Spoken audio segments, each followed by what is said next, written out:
Hi, it's Carolyn. I'm here to help you learn how to bake and decorate amazing cakes. And in this video, I'm going to show you how to make a fondant flag. It was like a year or two ago that I made a cake for a police officer graduation, and I had a flag on it. And I got so many people asking me how I did the flag. And I said, the next time I make a flag, I will film it. So I made a cake this week that has an American flag on it. And I'm going to show you the simple process to make the flag. So let's get started. All right, guys, like always, I have Gumtex powder, Tylose powder, CMC powder. It's all basically the same thing. I mix it into my marshmallow fondant. I only use marshmallow fondant. I get the best result from that. So I knead a little bit in there and roll it out and let it sit. And it's going to make the fondant so much easier to work with and more pliable. I will link this below. I rolled out 2 pieces of white fondant, really thin and really long. And then I did the same thing for the blue and the red fondant as well. And then I have this star plunger cutter. It comes in a set of 3. This is the smallest one. And I just want to cut 50 stars, and I'm going to set that aside. And then I have my ribbon cutter here. One side has a little nubbin and one doesn't. And whatever you put in between the 2 discs is how thick your ribbon is going to be. And I screw that end on. And then the flag has 6 white stripes. So I want to cut 6 of these out. And then I remove the excess pieces. And I like to take my fingers and smooth all of the edges just because the edges are a little jagged when I cut them out. I'm transferring them onto a cake box lid.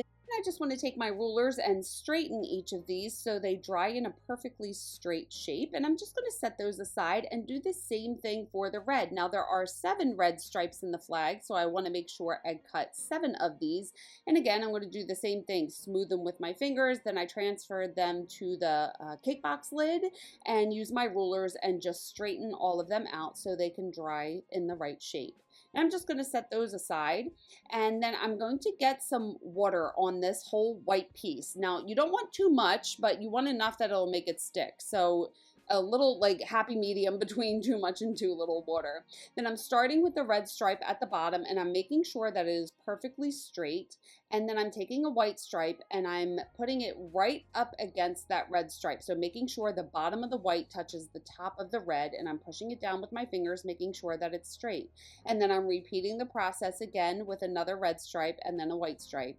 And then, whoops, I realized I put down that red stripe and I shouldn't have. So do you see the flag on the right? The bottom stripes are red, white, red, white, red, white. And then the blue section goes on top of a white stripe. So I just had to remove that red stripe that I put down so the blue section can touch the white stripe like it is in the picture. And now I have that blue fondant and this L square. I will link this in the description. This allows you to get perfect 90-degree angle cuts in your fondant. So I'm just cutting one along each side. So I have straight edges, and then I'm lining that bottom edge up with that white stripe, and I'm using my fingers just to make sure that that blue part is touching the top of that white stripe and making sure that it is all nice and even. And then I want to cut the ends off of the rest of these stripes so they can attach to that blue fondant seamlessly. And then I'm pushing it up against the blue side on the left and making sure the bottom of the red stripe is touching the top of the white stripe. And again, I'm just going to continue to do that until I get to the very top of the flag, alternating the colors. And if you look at the picture, you can see there are 4 red stripes and 3 white stripes next to the blue section. So I'm just trying to make it look like the picture. And then I'm putting the stars down, so I'm getting a little bit of water behind each star. And there are 6 on the bottom row, and then 5, and then 6 and 5, and it just keeps alternating all the way up. Now, looking at the picture, you can see the bottom row of the stars is aligned with that red stripe, and then the second row is aligned with the white stripe. So again, like I said, I'm just looking at the picture and trying to make it look as close to the picture as I can. And once I have all the stars done, I want to cut this to the right shape. So I'm aligning the left side of that L square to the edge of that blue part with the stars. And then I align that bottom part with the bottom of the red stripe. So I'm just kind of sawing my blade up and down, making sure that I don't drag it through the stripe so I don't distort it. And then I'm just cutting that excess white off of the bottom. And then I'm aligning the left side of the L square with that cut I just made and aligning the top part with that top red stripe. And again, I'm sawing my knife up and down just so I don't drag that fondant. And then I can use that red line as a guide to cut the rest of that white piece off. And now I want to cut the other side. So I'm aligning the top part with that cut I made, and then just see again, I'm sawing that knife up and down so I don't drag it through the stripes, so I don't distort the stripes. And once I have that guideline, then I can cut all the way down and it's not going to mess up the stripes. And I was kind of annoyed because I should have spaced the stars out a little bit better, because that blue section looks like a square and it should look a little more rectangle. Do you see the picture on the right?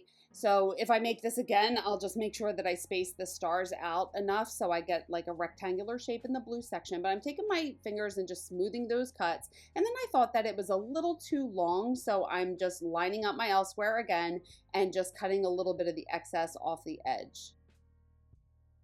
And here is the flag. Look how easy it is to hold this. So let's put this on the cake. I'm holding it up to the cake and it looks like it's still a little too long. So I'm going to take my elsewhere again and just cut a little bit off the edge. You want to make sure that it still stays in a rectangle shape, but this way it will fit on the cake a little bit better. So that icing is really hard and solid. I took that out of the refrigerator, so I'm not going to mess up this icing. And I'm just trying to put this flag on here so it can look like a nice wave pattern and just kind of look like it is draping over the side of the cake. So I am getting a little bit of icing underneath it and just pressing that down so the icing will hold it in the right spot. And then I'm just figuring out where this flag touches the cake and where I can get some icing behind it to help hold it onto the cake. So right there, it looks like it's touching. So I'm just taking my icing and squeezing it under there. And I want to make sure that I get enough so I can really press that flag down on there so it's going to stick to the cake. And when I put this back in the fridge, that icing is going to solidify and it's really going to hold it on there. So again, just paying attention to where this is touching the cake and getting that down. I want to curve it up. So I'm trying to give the flag a little bit of motion. And then the fondant cracked a little bit when I put this on here. So I'm just getting a little bit of Crisco shortening and I'm just putting it in those cracks that formed. That way it seals the cracks and you can't even tell. That's a little tip there for you. If you ever see cracks in your fondant, you can patch them up with a little bit of Crisco shortening. And here's the fondant flag draped on the cake. How cool is that? So there you go. That is a pretty simple process to make a flag. You just want to make sure that you have that piece of fondant behind it. That way you can lift it up and move it around really easily without messing it up. And you can use this technique to make many different things. It doesn't have to just be a flag. I use this technique a lot where I put fondant on top of fondant to create striped numbers or polka dots or any other patterns as well.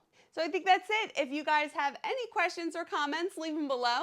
And just a reminder, I have a Cake Academy membership program where I can help you elevate your cakes to the next level. All that information is listed in the description. Please like this video if you liked it, and if you're enjoying my tutorials, I would be so grateful if you could buy me a coffee. My link is down below. And I would love it if you would keep in touch on socials, and you can check out my website. And if you want to stick around, you can watch this video next, and hit subscribe and the bell if you haven't already. Thank you so much for watching. I love you guys. And remember, it's cake, have fun. I will see you on the next one. Bye.